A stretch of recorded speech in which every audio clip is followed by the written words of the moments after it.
चला, आमची साफसफाईला सुरुवात झालेली आहे. अर्धी साफसफाई आमची ऑलरेडी झाली आणि आत्ता बघा हे केवढं मोठं गटोळ घेतले आईनं. आईनं बघा याच्यात बापरे किती वस्तू आहेत आणि ह्यातले सगळं टाकून द्यायचं आहे. काय थोड्याफार वस्तू आहेत त्या आणायचे. काकांचं टॉवेल आणते का टाकते? आई आबांसोबत चालली गाडीवर, कारण ओढ्याला धुवायला जावं लागते. खूप लांब आहे ओढा तिकडे. कसं जाणार आहे तुम्ही? अय्यो केवढी कपडे आहेत बघ. ते तोरणं बिरणं काय ग त्याच्यात काय आहे? ते घराला लावलेली तोरणं. तर नमस्कार मंडळी, पुन्हा एकदा आपल्या नवीन ब्लॉगमध्ये तुमचं खूप सारं स्वागत आहे. गावाकडचे ब्लॉग तुम्ही छान एन्जॉय करताय त्याबद्दल तुमचं परत एकदा मनापासून आभार. आणि आमचा हा मेंबर बघा, आत्ता वाजलेत घड्याळमध्ये किती तुम्हाला दाखवते, साधारणतः 10 वाजलेत घड्याळमध्ये. आणि हा आमच्या मेंबरचा दुसरा टाइम आहे चहा प्यायचा. साफसफाई करायची. त्यांना कसं पाहिजे की एनर्जी पाहिजे अंगामध्ये. मग तुम्ही लिंबू पाणीनं पण पिऊ शकता, पण तसं नाही, आम्हाला चहाच पाहिजे. त्यामुळे तुम्ही कोरा द्या कसा पण द्या चालेल, पण चहाच पाहिजे. आता काकींचं इकडे काकी आमच्या माहेर वगैरे मस्त करून आलेल्या आहेत आणि आता साफसफाई एवढी आता चांगल्या प्रकारे होणार आहे ना, विचारायला नको. चहाने इतकी भारी एनर्जी येणार आहे. बघू कप संपला, कपाट सरसर पुसलंच पाहिजे आणि झालं पाहिजे काम. आता पटापट आईने इन्स्ट्रक्शन देऊन ठेवले, मला येईपर्यंत सगळं ओके करून ठेवा पाहिजे. त्याच्यामुळे मग चहा घेतलाय, आता लागायचं तर कामाला. चला तर मंडळी ना, घरामध्ये जी साफसफाई आहे ना ते तुम्हाला मी दाखवते. काय आहे की इकडे आमच्या इकडे सुवासनीचा कार्यक्रम आहे संडेला. मग संडेला कसं असतं की दुधाचा कार्यक्रम असतो. मग दूध म्हणजे काय की चिंचणी ची जी देवी आहे मायेका देवी, तर तिचं एक त्या निमित्ताने इकडे सुवासनी ठेवल्या जातात. मग काही जणांच्या 5 सुवासनी असतात, काही जणांच्या 10-15, ज्याच्या त्याच्या हिशोबाने असतात. पण एक महत्त्वाची गोष्ट म्हणजे आमच्या वाडीतल्या सर्वांचा एकाच दिवशी कार्यक्रम असतो. म्हणजे युनिटी खरं आमच्या वाडीमध्ये ना, म्हणजे माझ्या माहेरच्या गावामध्ये इकडे खूप छान प्रकारे युनिटी आहे. लोक अगदी मस्त मनापासून सगळं म्हणजे स्वतःच असल्यासारखं छान करतात. देवाचा कार्यक्रम असतो मस्त. त्या दिवशी आमच्या मळ्यामध्ये इतके पाहुणे वगैरे आलेले असतात ना, खूप अगदी जत्रेसारखं वाटतं. तर छान, तर तो सुद्धा ब्लॉग मी तुमच्यासोबत शेअर करणार आहे. तर आज घराची साफसफाई करणार आहोत. तर ऑलरेडी अर्धी साफसफाई केली परवा दिवशी संध्याकाळी, पण काल आम्ही जरा बाहेर गेलो होतो त्यामुळे ती साफसफाई राहिली. आणि मग आज साफसफाई करायचं. कोण कोण करते चला दाखवते. तर घरातलं वातावरण तुम्ही बघू शकता. इकडे बघा छान क्लीन वगैरे केले. काही कपडे वगैरे आहेत ते असे ठेवलेत, अजून पण कपडे वगैरे तर व्यवस्थित तर अजून ठेवलेले नाहीत. कपडे नंतर ठेवू शकतो. पण हे दिवळी, आता हे गावाला दिवळी हा प्रकार जास्त असतो, कारण आमचं हे आहे माळवाट्याचं घर, मी तुम्हाला ऑलरेडी सांगितले. त्याच्यामुळे दिवळी, ह्या खुंट्या, ह्या गोष्टी तर राहणारच घरामध्ये. आणि ह्या क्लीन केलेत. नाहीतर कसं असतं की एरवी आम्ही आलो ह्या दिवळीत एखादी गोष्ट टाकली, मग ती तशीच पडली आणि मग त्या दिवळ्या अशा करत करत गच्च भरून जातात. तुम्हाला आणखी गोष्ट दाखवते. हा आहे आमच्या आर्विकचा चांदवा आणि हा इकडे असा बांधलाय बघा मस्त. तर किती छान वाटतोय ना बाळांना खेळायसाठी हा चांदवा. आमचा आर्विक थोडा दिवस खेळला असेल याच्यामध्ये. खरं चांदवा म्हणजे काय, तर ह्याच्यात बघा अशा चिमण्या असतात आणि लहान मुलांना ना असं खेळण्यासाठी बेडच्या एक्झॅक्टली वरती हा चांदवा लावलेला आहे त्यांनी. त्यामुळे मस्त वाटते चांदवा. आता इशूला वगैरे मी लावला नव्हता, बहुतेक शणायासाठी आणला होता आईनं. तर इकडचं सगळं क्लीन करून घेतलंय. आणि हे उज्ज्वलाचं जे लग्नातलं कपाट आहे ना, ह्याच्यावरती तुम्ही ब्लँकेट वगैरे बघाल तर ब्लँकेट काही नवीन आहे त्यामुळे ते धुवायचे नाही आहेत. आणि हे बाकीचा जो पसारा आहे तो आवरण्याचा प्रयत्न चालू आहे घरामध्ये. तर ही साफसफाई, या रूमची साफसफाई आमच्या या मॅडमने केलेली आहे. हे आमच्या उज्ज्वला मॅडम. भरपूर जण विचारतात की कोण आहे, तर ते तुम्हाला मी फॅमिली, आमचा एक फॅमिली मेंबर आहे हा. आणि कोण आहे ते तुम्हाला पूर्ण डिटेल एखाद्या व्हिडिओमध्ये सांगेल. तिने बघा किती छान क्लीन केलंय. हे कपाट तिनं छान क्लीन केलंय. स्मिताचा फोटो बघा. स्मिता अगदी म्हणजे लग्नाच्या अगोदरचा पण तिचे 8 वर्षापूर्वीचा असा फोटो असेल हा. म्हणजे साधारणतः हे 10-15 वर्षापूर्वीचा तिचा फोटो असेल असं वाटते तो. तर ह्या रूमचं क्लिनिंग अशा पद्धतीचं आहे. आता दुसऱ्या रूमचं क्लिनिंग तुम्हाला दाखवते.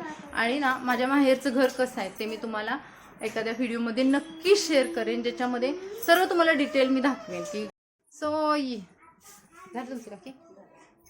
या मेंबरचं क्लिनिंग बघा कसं चाललंय मस्त. या आहेत आमच्या काकी आणि क्लिनिंग बघा कसं चाललंय मस्त करतात काकी सुद्धा. आता आलेत की साफसफाई आपल्या देवाच्या सवासनी असतात तर मग येतातच सगळेजण. तशा काकी आता होत्या बाय चान्स इथे, त्यामुळे त्यांचं चाललंय बघा साफसफाई मस्त. आता हे रॅक वगैरे आहे तर ते साफ करायचं चालू आहे त्यांचं. सो मंडळी, ह्या घराची साफसफाई ऑलरेडी अगोदर आईनं करून ठेवले, पण बाकीचं जे काही मांडणी पुसणं, त्याच्यावरती भांडी मांडणं हे राहिलेलं आहे. आणि इथे बघा हे जे तुम्हाला दिसत असेल ना, आता बऱ्याच मंडळी ज्यांचं घर असं ह्याचं आहे माळवाटाचं, म्हणजे की अशा खंडांचं लाकडाचं आहे ना, तर त्यांना हे माहित असेल की याला काय म्हणतात नेमकं. तर काकी तुम्हाला माहिती आहे ह्याला काय म्हणतात? माळी, लाकडाची माळी. नाही नाही नाही नाही, इकडे इकडे इकडे इथे या. हे मध्ये काय ते काय म्हणतात तो? आठवा आठवा. हा शब्द थोडा डिफिकल्ट आहे की जो लक्षात राहणं लवकर लवकर सहजासहजी होत नाही. येत नाही, पण आम्ही आपण कसं म्हणतात खंडाबशी ठेवले असं त्याला स्पेसिफिक शब्द आहे, शब्द आहे या गोष्टीला स्पेसिफिक शब्द आहे ज्याच्यावरती ती टोपली ठेवली. काय आठवते का? आठवण मी सांगू, याला भारुवटी म्हणतात. बरोबर आहे ना? बरोबर बरोबर. पटकन आपल्या लक्षात राहत नाहीये. घर कसं आहे यापेक्षा घरातली माणसं कशी असतात ह्याच्यावरती घराचा पूर्ण जो वातावरण आहे ते अवलंबून असतं. त्यामुळे आमच्या घरातलं वातावरण खूप छान आहे, खूप छान आहे. युनिटी आहे, सगळ्यांचा रिस्पेक्ट आहे, भरभरून प्रेम आहे. त्यामुळे ह्या घराला चांगल्या प्रकारे घरपण आहे.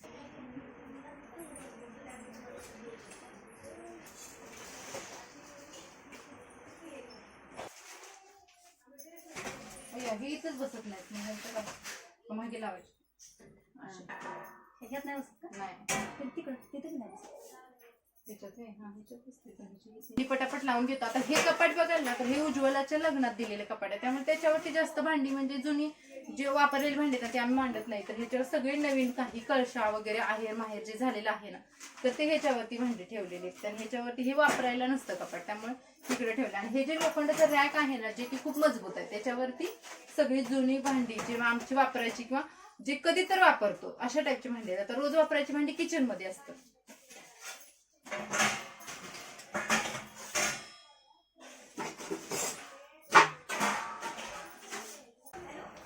आई ऑलरेडीच कपडे ओढायला धुवायला घेऊन गेली होती. छोटी कपडे आणि मोठीची कपडे होते म्हणजे बिछाणा वगैरे, तर ते सर्व धुतलं जातं. तर ते आईनं आदल्या दिवशी धुतलं होतं. आणि बाकीची जी पण मोठी सफाई होती तर ती आम्ही केली होती. मग असं थोडंसं सफाई राहिली होती, म्हणजे सोप्यामधले जे खांड आहेत ना जे, त्याच्यामधली थोडीशी सफाई. मग काकी आणि उज्ज्वला पण करत होत्या, मग त्यांना पण मी थोडी मदत केली. मग बाहेरचं जे आमचा सोपा आहे त्यामधलं किंवा जे असं लाकडाच्या आतमध्ये जी घाण बसते किंवा धूळ बसते, शिवाय तिथे जाळीसुद्धा पकडली जाते. मग ते मोठ्या झाडून असं छान क्लीन करून घेतलं आणि त्यांना पण थोडीशी मदत केली. कारण आम्हाला आजच म्हणजे देवाचं हिरडं बसवायचं होतं, त्यामुळे ही सफाई सकाळचीच होणं गरजेचं होतं. हे बघा, काकींची आमच्या सफाई अंतिम टप्प्यात आलेली आहे. सगळं घर मॅडमने चकाचक केले, पण अजून त्यांचं असं म्हणणं आहे की हे घर त्यांना डबल साफ करायचं आहे.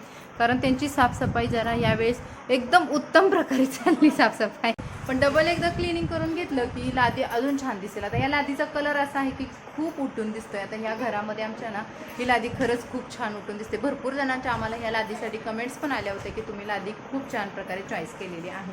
याचा कलर ग्रे आहे आणि त्याच्यात थोडीशी असं डिझायनिंगमध्ये आहे. म्हणजे तर संध्याकाळी काय केलं जातं नेमकं, देव कसा बसवला जातो, हे सर्व तुम्हाला मी डिटेल सांगणार आहे. तो व्हिडिओसुद्धा शेअर करणार आहे.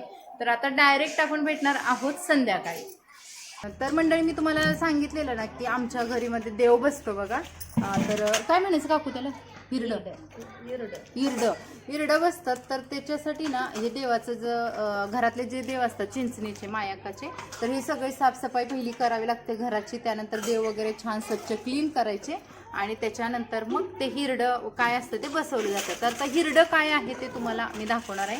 तर सुरुवातीला बघा हे देव क्लीन करणार आहेत. आता आमची कशी मोठी जॉईंट फॅमिली आहे. जेव्हा पितांबरी नसते ना आपल्याकडं, तर त्यावेळेस ही लिंबू आणि त्याच्यामध्ये काय टाकायचं काकू? मीठ. लिंबू आणि मीठ ह्या दोन मिश्रण मिक्स करून आपण पितळेची भांडी अगदी क्लीन करू शकतो. तर आता पितांबरी आहे म्हणून त्यांनी काय केलं, पितांबरी आणि लिंबू या दोन गोष्टी मिक्स करून चालू आहे साफसफाई करायचं. देव छान क्लीन करतात. बदलले तर काय मला कळनच ग का चिचणीला गेले बदललं का? मला जरा थोडं मोठं वाटत होतं ग. आई देव आपलं तेच आहेत का बदललेत? देव कधी नाही बदलले. प्रत्येकाने आपापलं काम वाटून केलं की ते लवकर पण होतं आणि आमच्याकडे सुद्धा तसंच आहे. आता हे आहे डेरे. हे डेरे अशा ठिकाणी ठेवावे लागतात की जिथे कोणाचाही हात पोचणार नाही, कारण मासिक धर्म आणि जे नॉनव्हेज असतं ना ते वर्ज्य असतं, त्यामुळे ते वरती ठेवावे लागतात आणि ते वर्षातून एकदाच काढले जातात. पहिले डेरे म्हणजे ना मडकी असायची, पण आता डेरे म्हणजे ना याच्यामध्ये मोठ्या तवल्या येतात. आता हे माझ्या वडिलांनी आणि आजीनी खूप दिवसांपासून घेऊन ठेवलेले आहेत. इचू बघा, इचूचं कच्चे चाललंय बघा. आमच्या हे मंडळींचं मागे चहा पिण्याचा कार्यक्रम चालू आहे. चहा एकदा पिऊन झाला की मग ते हिरडं बसवणार आहेत. पहिली एनर्जी आली पाहिजे चहा पिऊन, मग ते कार्यक्रम पुढचा देवाचा. सावकाश कापणार नाही. ह्याला 5 धागे 5 विडे दिलेत आहे ना दोऱ्याने 5 विडे दिलेत आणि इकडे 5 धान्य घेतलेत बघा. काय हे हरभरा, हे काय करडई, बाजरी, गहू आणि मका. आणि इकडे देव वगैरे ठेवले जातात. देव पूजा करून ह्याच्यामध्ये हे बसवायचं. तर ही पितळेची चरबी आहे. किती वर्षापूर्वीची असेल काकू तरी अंदाजे? आता माझ्या लग्नाला 30 वर्ष होऊन गेली. त्याच्या अगोदरची म्हणजे साधारणतः साधारणतः म्हणजे ना 50 वर्षाच्या. तर ही चरबी बघा 51 वर्षापासूनची असेल. हिरडं बसवण्या अगोदर घरातल्या देवांची पूजा केली जाते. आता हे देव सुद्धा चिंचणीला वगैरे वर्षातून एकदा घेऊन जातात. आता ह्या सर्व गोष्टी आमच्या ज्या काकी आहेत, चुलत काकी आहेत, माझी आई, माझी सख्खी काकी उज्ज्वला आणि मी, आम्ही सर्वजण या गोष्टी बघत होतो आणि मोठ्या बायका या गोष्टी करत होत्या. आता लग्न झाल्यापासून माझी सेकंड टाईम असेल या कार्यक्रमाला उपस्थित राहण्याची. हे माझ्या वडिलांच्या हातातलं वस्त्र बघाल तर हे देवाचं वस्त्र आहे आणि हे सुद्धा अशा ठिकाणी ठेवलं जातं की जिथे कोणाचा हात लागणार नाही. तर हे वस्त्र आहे ना, याची सुद्धा पूजा केली जाते. त्यानंतर मग हिरडं आहे ते बसवलं जातं. तर आईने ते वस्त्र व्यवस्थित मांडून घेतलं आणि त्यानंतर या वस्त्राचं काय काम असतं किंवा हे वस्त्र कधी घातलं जातं हे पण आपण पुढे बघूयात. तोपर्यंत बायकांना हळदी कुंकू वगैरे सर्वांना लावून घेतलेलं आहे. तिला लावायचं चांगलं पाणी कुकू लावले वर मला सगळ्यांनी हात लावून थांब जरा पाणी आण ग.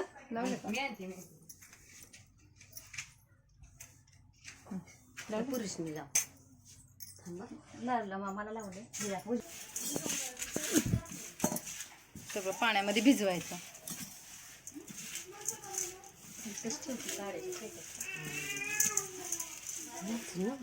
याच्यामध्ये घेतलेली 5 धान्य आणि त्याच्यामध्ये नंतर नाचणी मिक्स केली जाते. आता हे सर्व धान्य मिक्स करून ह्या मोठी जी चरबी दिसते ना त्याच्यामध्ये टाकणार आहेत आणि त्याची पूजा करणार आहेत आणि त्यानंतर याचं दूध शिजवलं जातं. आता हे कसं केलं जातं आपण पुढे बघूयात.